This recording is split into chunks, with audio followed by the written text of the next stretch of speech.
Hey, how's it going, YouTube? It's Ian with Good Form Sports Cards back with another mail day. I hope you're all having a wonderful day. I'm pretty pleased that these packages came really quickly. This may look familiar to you if you watched the previous mail day. These are some more items I got from COMC auctions. These are some other regular pickups off of eBay. So I'm just going to jump right into it.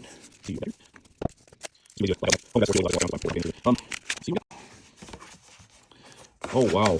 This thing is like really late. It's an eBay standard envelope, and I don't think that's the seller's fault. They had the tracking number uploaded right away. For whatever reason, these standard envelopes can get stuck in orbit somewhere. But this was another SUNY Lee sticker. This thing I've been waiting on, I think, since like the end of January. So I had pretty much given up on it. I didn't even really bother the seller. I mean, he uploaded the tracking number right away and it was scanned in. I guess I probably could have got my money back, but as someone that sells too, I don't really like blaming somebody else or making them take the hit for something a third party did. So that's just me personal. I understand that eBay will side with the buyer almost every time, but not something I'm looking to exploit when the person's done their job. It's frustrating. Let's see. Here's a PC card. This is I think it's the Longevity Hollow Foil Leaf Limited. I have this without the auto. I believe this is the auto to 10. Picked this up really cheap. It was one I just threw it in my watch list one day, and after like a day or two, the seller tossed me an offer, and I'm like, if I'm ever going to make a move on this card, it's going to have to be now. So I just bought it. Pretty good deal.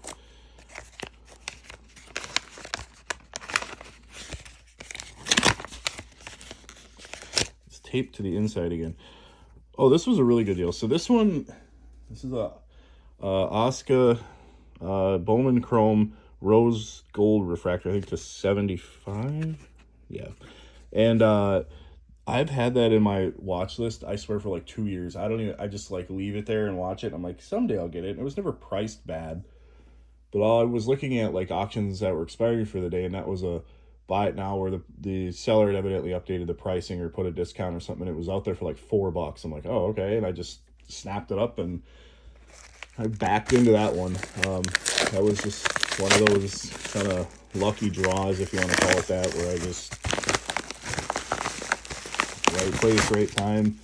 I guess patience pays off. It's not a particularly rare or overly desirable card, if you want to call it that. So it's just oh,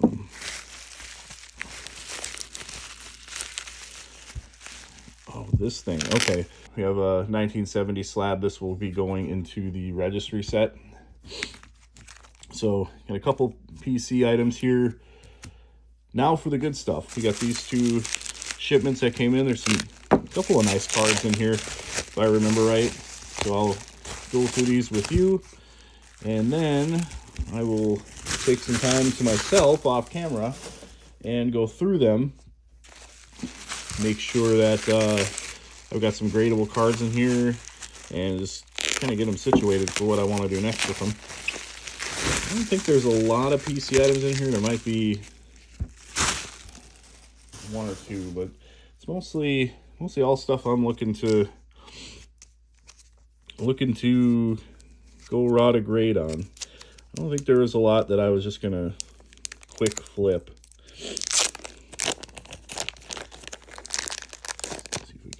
Get these over here a little bit, make some room for the pile of these little slips. So here we've got Victor Wembanyama. This is a Mosaic Notoriety. It looked super clean. They did a good job scanning it in on the listing, because it has darker borders, but they had a darker background behind it, so any white on the corners would have popped. There really wasn't any whitening. Looked like a good example. We'll have to check it out closer. Got an old insert here. These silver slams are really cheap, but God, they look really cool. This Chris Webber looked really clean. In a 9, I'd make a little money. So that's the angle there. If not, I think I bought it for like $1.50, maybe $2. So I could always just throw it back up for, $2.99, buy it now, and somebody move on it. Chris Webber, he doesn't sell fast, but he does sell. There is a following out there for him. If you got some rare Webbers, there's a couple of people out there that will check regularly and buy your Weber cards. So Michael Jordan, this is a ultra insert. Looked really clean. I threw a pretty competitive bid on this one. I thought that it looked really good. As long as there's no major surface issues, we should make a little money on that one. Got a Kevin Garnett Planet Metal. I think this might have even been his rookie, if I remember right. I'll tell you right here, 97. So it's a second year, but it looked super clean. Good looking cards. I got a good price on that one. So got a Rafael Devers. Rafael Devers, a lot of people probably are well aware of this if you follow baseball closely, or the Red Sox, or any sports in general. But Devers is a very good player. He's very, as far as a hobby goes, he's kind of sneaky. You don't hear a lot of people talking about him. To be honest, even in the COMC auctions, I don't see a lot of his cards. But he's in he's on a great offensive trajectory. And what I mean by that is I will check periodically, usually every season when I'm buying for baseball, which is right now I'm pretty much stopping. This baseball's starting to run up a little bit. I'm not going to spend a ton of time on this, but the baseball sales are very strange compared to football because the season's so long. And there's people you can flip multiple times a year. I did it a few years ago with Shohei Ohtani, and I'm talking pre-Dodgers. He was hot and cold, and I think he went on the 15-day DL, then he got hot again. And there was cards I was buying, and this is, again, long ago. It was 2021. Even though there was the boom, he wasn't quite what he is now. So I was buying his flagship tops, buying the tops. I don't know if it was the Heritage Archives or whatever it is that is the 1983 design. I was just buying these things nonstop for 99 cents. People are putting them out for 99-cent auctions. Nobody's bidding. I'm just bid. They're showing up. eBay standard envelope. I had no money into them, and all of a sudden they go up to $5 and I'm unloading these. Then I think he got hurt or something happened where the $5 didn't sustain. There's still some excitement, but you could still get them for a couple dollars. And then all of a sudden he got white hot, and they were 20, 25. I couldn't keep Ohtanis. I had not Gridiron Kings, but Diamond Kings, just cards that were really, really tough to to sell otherwise, where just people were getting their hands on whatever they could get on, and he's been just to the moon ever since. That's an extreme example, but there's times where you can flip people multiple times during the year as they get hot. It's primarily with offensive players. It's really hard to do it with pitchers. Baseball is it's definitely a weird a weird sport, but you do get a lot of action throughout the season, where football is not always that way. You really have to have a more structured long-term plan, and there's not a lot of chance to capitalize on hype. There's some. It's a small percentage when you look at the star players in the league. So, but anyway, Devers, the reason he's interesting to me is I will look at, as I say every season, who's the top 50 active home run leaders, who's the top 50 RBI leaders, who's the top 50 in hits. And I'll look at the active list, and I'll look for some statistical anomaly, mainly who's higher up on the list in regards to age than the people around them. Rafael Devers is really a statistical outlier because he's the only person under 30 that's on all three of those lists: RBIs, home runs, and hits. So he's very sneaky in regards to that. There's some other players that rank really well in particular things. A lot of people would think, oh, it's Soto. Soto's offensive stats are a lot like Bonds. Not quite like Bonds, but similar, where he gets walked so much, and his on-base percentage and his analytics are really good, his quality contact and all that stuff. Soto's super good, has a really good eye, but because he's walked and worked around so much, he just doesn't have the hits and the home runs and those sort of things that a lot of players that just constantly get pitched to, that he just doesn't stack up alongside of them yet. But Devers is in a really sweet position. He's only 27, so there's definitely probably 6, 7, 8 maybe good years left. Cards they're not cheap, but they're definitely not like, you're not priced out of him. He's not like Mookie Betts. He's not like Trout used to be. He's not where Shohei is or even Judge is. He's really in a nice little spot where you can get some quality buys on him if you're patient. And I really think in the long haul, especially in the next 5, 10 years, there'll be a lot of money to be made on Rafael Devers if he stays healthy. So that's my rant and tip there about the baseball market and why I think Rafael Devers is a good buy. But this is a gold refractor on an insert. The insert gold refractors don't really hold as much hobby love as the base gold refractor for the tops, but hey, it's a start. We got a Topps Chrome gold refractor here. Happy to add that one. Hopefully it's gradable. This was a nice pickup here. This is a Topps Chrome Kevin Durant numbered to 10. It's serial number 1. A lot of times serial number 1 or the jersey numbers carry a little extra value. This is non-licensed. It's the Topps Chrome, and Topps doesn't have the basketball license yet, but what I liked about it is it's a Team USA, and that is something where being unlicensed is okay. So you can see he doesn't have a lot of stuff going on here, but it's not really, at least to me, doesn't matter. As somebody that likes Olympic cards and Team USA sort of stuff, I would be happy to own that card. I don't care that it's not licensed. I picked it up really cheap. When you can get like a Kevin Durant, like premium type product, number to 10 for like, I think it was $41, that's a no-brainer, especially if it grades well. It looked super clean.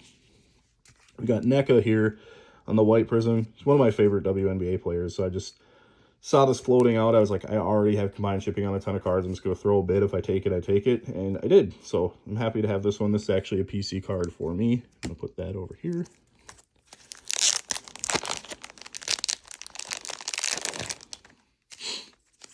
Okay. Here we just have an older Tom Brady. I think this was like a 2004. Yeah. So it's just an older Tom Brady, but you typically don't find his old cards really, really clean in the wild. This one really looked clean. I don't expect it to make a ton of money. It's a $2 card, but if it looks like it'll grade a 10, I'll send it in. If not, I believe I'll be able to recover my money pretty easily. Joe Mauer, Topps Pristine rookie. This is just the base, not a refractor. It looks like the centering was a little off. You can see the gap over here, and this one's butted almost right up against the edge.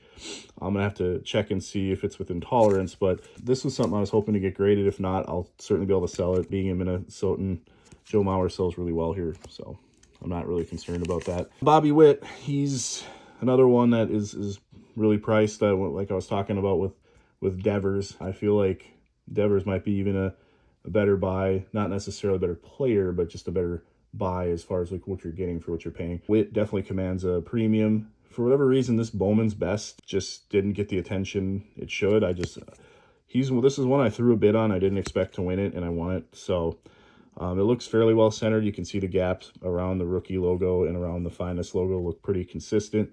The name looks fairly well centered down here. So Topps Finest refractor.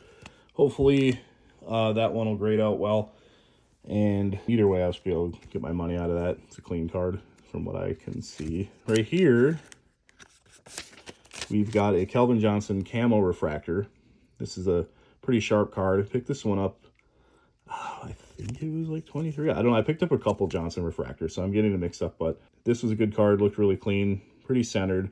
A lot of times the centering on these is left to right. It's just not good. This one was pretty close.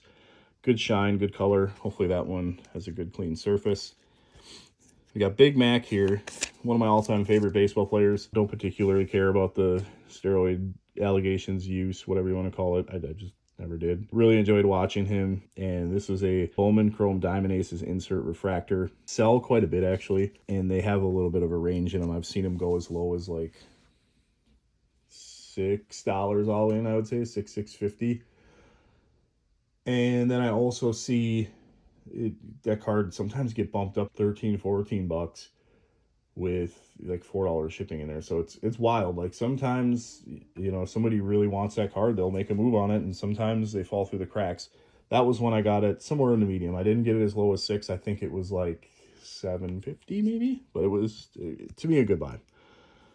We got an MJ. This is I think a base. I think I just put like $1.25 bid on it and won it. Looked really clean, but the He's Back set and that have the little basketball sort of pattern here, just like the old Ovation cards. They really are tough grades, especially when you get in under magnification to the corners. They just don't hold up.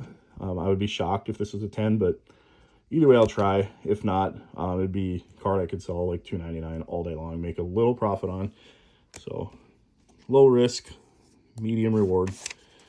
But here's the other Kelvin Johnson. This one I think I paid a little more for because it was the blue refractor color match. But again, nice shine, good looking card. The scans were really clean. Doesn't have any dark corners in the back, so that helps. Just have to check it out a little closer, and hopefully it's gradable.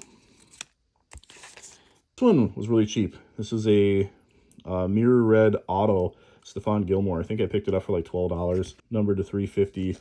We'll have to check this out, see how it grades. This would be a really good one to, assuming it is gem worthy. That would look really good in a PSA holder, the red with the red. It also might look good with the tux on it. Red and black go good together. If the auto looks really clean and it's more in the 9 to 5 range, I may go there. So that card has some options. It's gonna look good. We got another Wemby. Base hoops, picked this one up really cheap. You can pull these down all day long if you're balling on a budget. And the centering is not bad. All white all around. These could be easy money for somebody just looking to start out. We get the Asur Thompson, was just floating out there as Monopoly Prism rookie. Centering looked pretty good. Left to right, it's not ideal. But overall, it was a card. Again, I was bidding on a ton of stuff if I could pull it down for like $1, $1.50.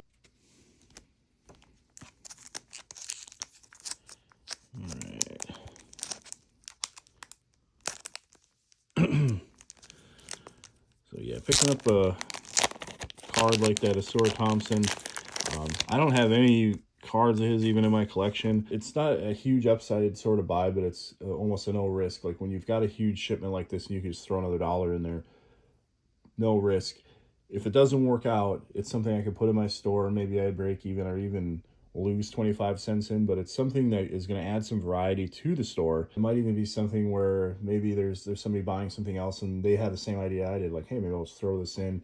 And with the combined shipping and everything, it actually works out for a small profit for me. There's a few avenues where that card works out, I guess is my point.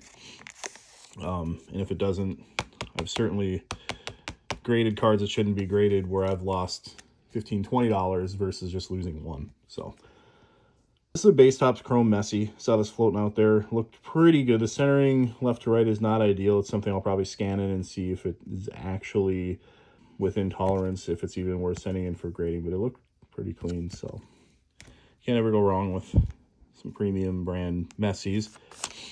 Got a Topps Masters gold refractor of Keith Van Horn, numbered to, I thought it was 50, but looks like it's 98, 99, somewhere in there. So this card looked really clean as well.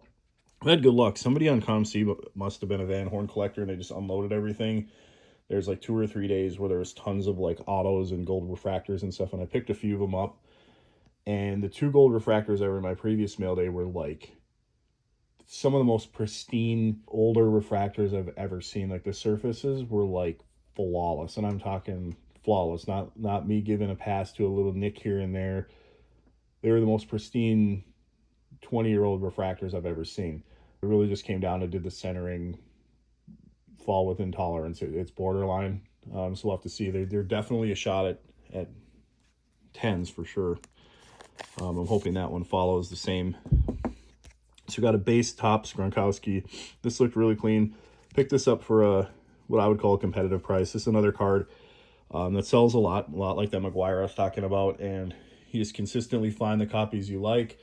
Obviously, the well-centered copies are typically the ones that sell higher. The ones that have issues are the ones that sell lower. So there's a reason, there's a range. But every now and then, people are so just hardwired for comps, as they'll look and see, oh, this last 2 sold for $6 or something, and they won't bid. Well, the last 2 that sold were not good raw copies. So you can sneak cards like this out, and I guess it's good to be mindful of comps, just because that's what so many people rely on. You're going to need to be following essentially the system that others follow in order to sell cards at a profit.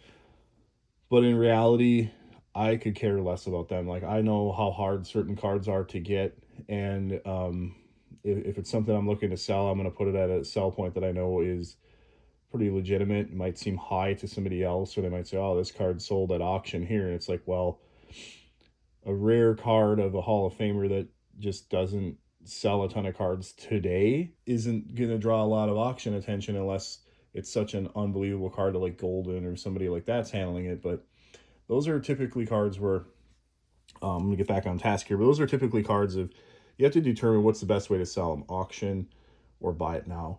And when you're dealing with a player that's not active, not relevant, doesn't have a lot of hype around, doesn't have a lot of people going into eBay every day typing their name into the search bar, those are the people that you need to put out there for buy it now and wait for the right person to come along. You certainly could sell it at auction. You're just not going to get a huge price and are going to end up putting a low comp out there, which is essentially my whole point here. Is you can look at comps, but I would definitely read another layer or two into it. Like if you see an outlier, why is there an outlier? What's going on? Are you seeing a card that sells buy it now $20 over and over and over and over, and then all of a sudden there's an auction for $4? That tells you right there, I wouldn't put a lot of weight on that $4 one. That person just didn't market their card correctly, didn't sell it correctly, and therefore didn't get a competitive price. And that person buying it for $4 probably was somebody like me that's just going to go out and sell it for 20 right away. So we got a D-Hop, this rookie number to 75. I think this is a sepia. People were unloading D-Hop around the Super Bowl, probably thinking there'd be some hype around him. There was just no hype. So sorry, D-Hop, but I was able to pick his cards up super cheap. We got an Oswalt Dual Materials. Picked this one up pretty cheap. It was also in good shape, so if it looks like it'll grade well, probably send it to SGC. If not, this would be an easy one to just put in the store and eventually sell. Here's another D-Hop, same set. This one's numbered to 50. I believe this is the Emerald Parallel. I think these are triple threads, if I remember right. Picking those up cheap. They looked really clean, possibly gradable. If they're not, I'm not into them for any serious money. Probably like $5 a piece, $5, $6. So nothing too crazy. All right. I don't know what this was. Just seeing that card there, I'm like, what was I doing? So it's a Prism Silver, Will Reichard. So he's the Vikings kicker that they drafted. You don't always see kickers get drafted, but I saw a Prism Silver that looked clean. It didn't seem to have the main whitening problem down here, so it would gem.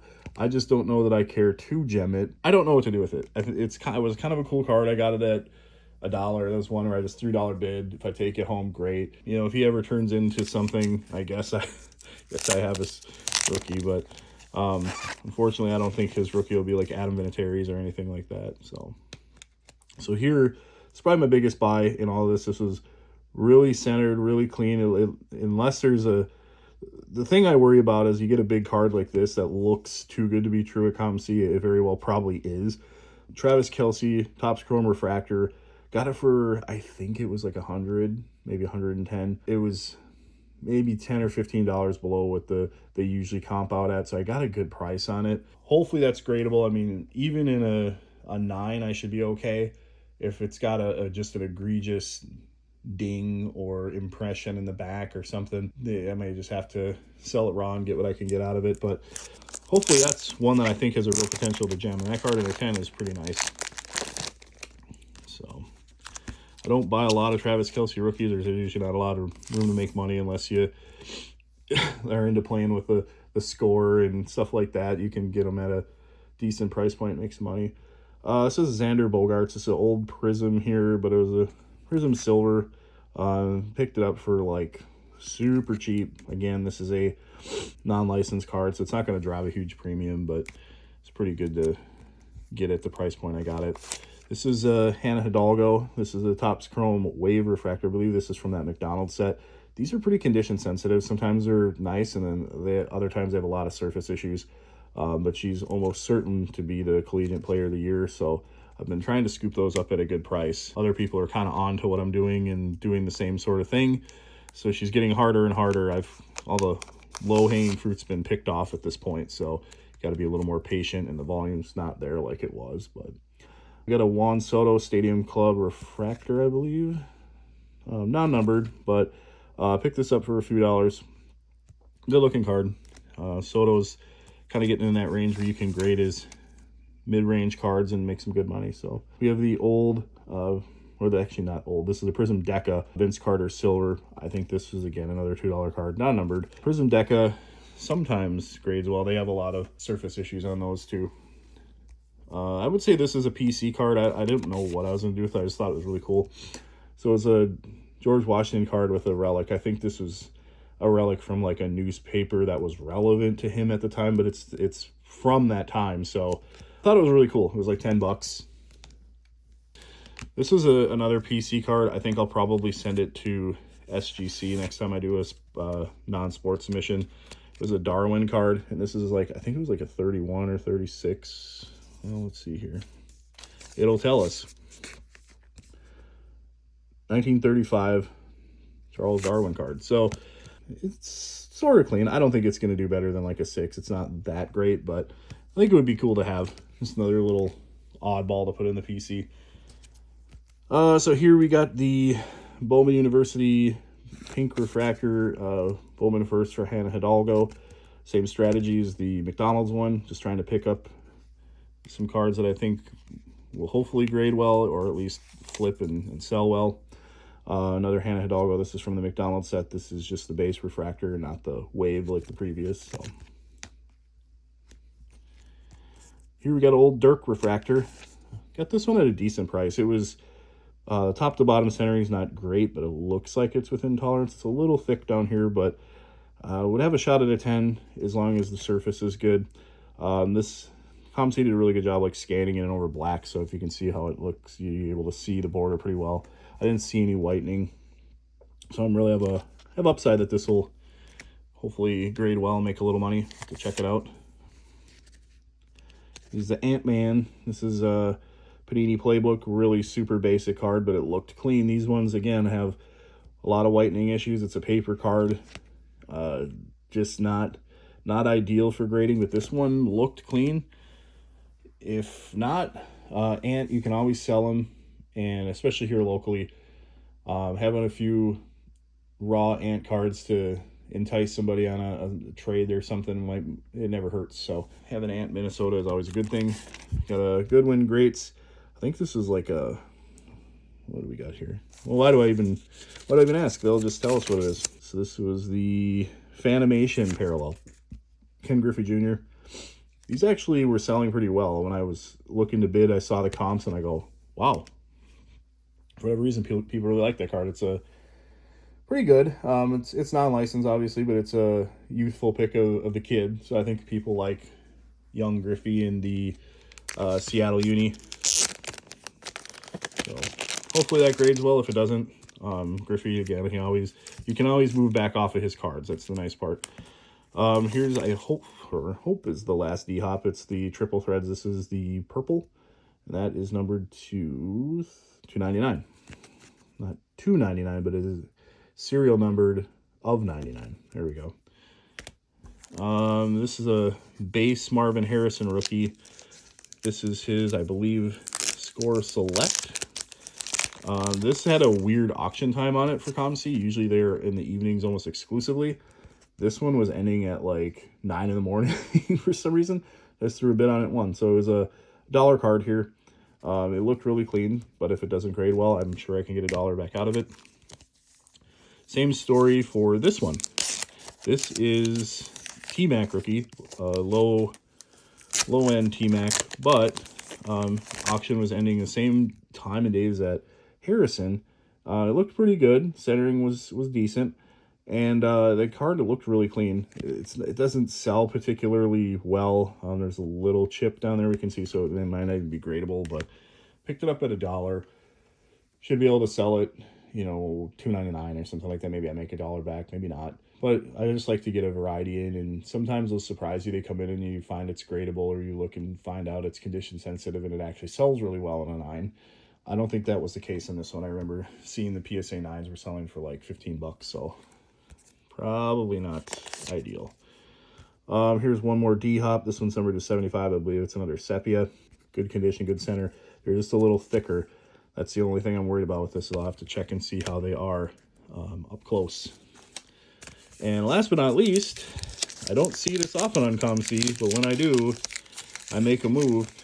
I actually saw somebody selling a 1970 Topps slab PSA 8, and I needed it for the set. So I was very happy to bid on that, get combined shipping and get this home. Definitely got this under $20. Happy to add this. Ooh, the slab's actually really nice. You can just feel it, feels new. Got a newer number too. So Chuck Hinton, welcome to the team. We'll be scanning you in along with this gentleman over here, Mr. I think it was Andrews, was it? Mike Andrews. So got 2 more slabs to go to the set here, get those added in. That's all I got for the mail day. I'm going to go through these. I'll come back here in a little bit, let you know the breakdown is as far as what's gradable, what wasn't, that sort of thing. And we'll call it there. So we'll see you in a sec. All right, so I've had a chance to review the cards here, and I got them broken into a few piles, as I said I would. First, we've got what I would say are the PC cards. I'm going to send these off to CGC. We've got the NECA, the Oscar Rose Gold Refractor, the Cindy Lee sticker, the Brickshaw Ferguson Auto, the George Washington Relic, and the Darwin 1930s tobacco card. So we've got 6 there that'll be going. And here we've got, I believe it was 9 that were 2, 3, 4, 5, 6. I got piles backwards. But we have 9 that I would say are the urgent grading. So we've got, you can see I have my little notes here, but we're going to send these off to either PSA or SGC in my next submissions. And then here I have some less urgent graded ones, but they're good enough to go. So I have ones that were very clean, Gen 10, ones that I expect. This one had a slight nick up here. So I note those sort of things. And what I'll do with these low end ones is just kind of stick them away and wait for, I think the one note there you could see where it said wait for a promo or something like that. So it's a card I'm not going to pay $20 to grade for sure, but if something comes along like an NBA special or one of those goofy PSA ones where it's a certain type of card in a certain year and it's a very niche sort of grading special, but I can sneak it in for maybe $15, and that's where those cards will go in. Being as I'm only into them for $1 in most cases or $2, I don't mind holding on to them. They're prepped, they're ready, they're sitting there, and then sometimes you get a bulk order too where you've got 18 cards and you need 1 or 2 to fill it out, and that's what those are really good for. So the good news is total cards here after removing the 1970 slab and stuff like that is there was 43 cards. 21 of them, including the PC cards that'll be sent to CGC, are what I would consider gradable. So that's good, just over 50%. Stack here are the ones that are not gradable. I'll be selling them raw, and they're not terrible. They're just cards that, like, a lot of these you're buying them with an intent to gem. This one was like super close. I put the back corner is just weak. It's hard to explain because it looks fine, but like if you really look at it under magnification, it's just not as sharp as I'd like. And somebody could send it in and very well get a gem. It's just if I find something, I'm just going to assume everybody else does. This one had a little surface nicks. I mean, it's a clean card. It's just, I know it's just not worth sending in a chance of getting a 9. Lots of light chipping I had on this Jordan insert. You can look around and there's chipping throughout. It's not egregious. I mean, it's a good card. It probably would grade an 8 all day long for somebody, but just not what I'm looking for. I put bricking on the back here, see if we can catch it in the camera, but there was some, you can see it a little bit, but it's just some like snowy effect where that card had essentially stuck to the one behind it, and it removes some of the color. Small dent on the surface. I mean, just little things. Deep scratch impression on the right edge next to the text. So this was in the back, and I don't know if we can catch this, but there was a impression like over here. Maybe if I take it on a sleeve. I mean, I'm not going to go through every one of these, but that's essentially what my process is I'll review these, and if there's something where it there you go, now you can see it. So there you go, get it, so you can see that impression right there, just ever so slight. It's not terrible, but it's enough where I know that card's just not gonna gem. So those cards, I'll kind of look depending on how liquid they are. I don't mind selling on eBay, and I don't mind being the guy that has to be honest about what it is. A lot of people will dump those off in COMC and hope they get through the system and they'll stick them on the next guy. And I'll just sell them on eBay and just tell them, I mean, it's pretty obvious I grade cards. You can see in my inventory, and I'll just say, hey, this card has a slight impression on the back, and I think it would grade probably an 8. And there's some people out there, there's straight collectors, that they don't care. Like, they just want a nice, clean, raw copy. They're not really graders and don't really have any interest in it. It's just finding the right home for the cards and being honest about it. So look for in the future, I guess, these cards to hit either my eBay store, COMC account, maybe possibly the graded cards when they come back. I'll make sure to share the grading returns with all of you as they come back, do reveals on those. But really, that's it for the end of this mail day. As always, I appreciate you tuning in, watching the content. Let me know if you like this process of like opening the mail and then showing the evaluation and actually how successful the buying was, how many of those cards actually go to grading. It is a bit of a process stuff. If you have any recommendations or stuff that you've seen me talk about or do and you'd like to see a more in-depth breakdown, drop that in the comments. Let me know. I mean, I'm here to share information, and I don't want to assume everybody knows the same thing. So if there's something that you'd like more information on or would like to see a video on, just let me know. But that's it for today. So until next time, we'll see you.